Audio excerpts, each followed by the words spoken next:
لقد كفر الذين قالوا إن الله هو المسيح ابن مريم وقال المسيح يا بني إسرائيل اعبدوا الله ربي وربكم إنه من يشرك بالله فقد حرم الله عليه الجنة ومأواه النار وما للظالمين من أنصار. لقد كفر الذين قالوا إن الله ثالث ثلاثة وما من إله إلا إله واحد وإن لم ينتهوا عما يقولون ليمسن الذين كفروا منهم عذاب أليم. أفلا يتوبون إلى الله ويستغفرونه والله غفور رحيم.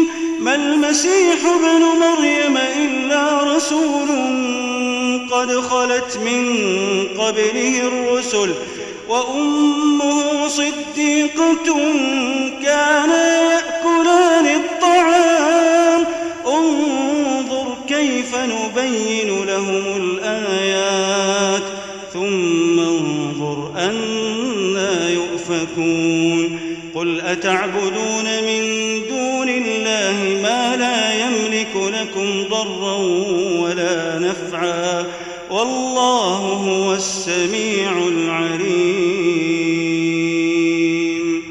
قل يا أهل الكتاب لا تغلوا في دينكم غير الحق ولا تتبعوا أهواء قوم قد ضلوا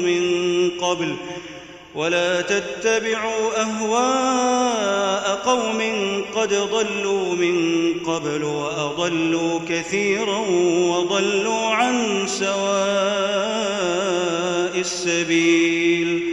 لعن الذين كفروا من بني إسرائيل على لسان داود وعيسى بن مريم ذلك بما عصوا وكانوا يعتدون.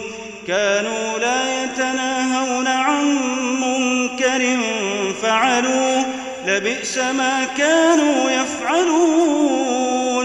ترى كثيرا منهم يتولون الذين كفروا لبئس ما قدمت لهم أنفسهم أن سخط الله عليهم وفي العذاب هم خالدون.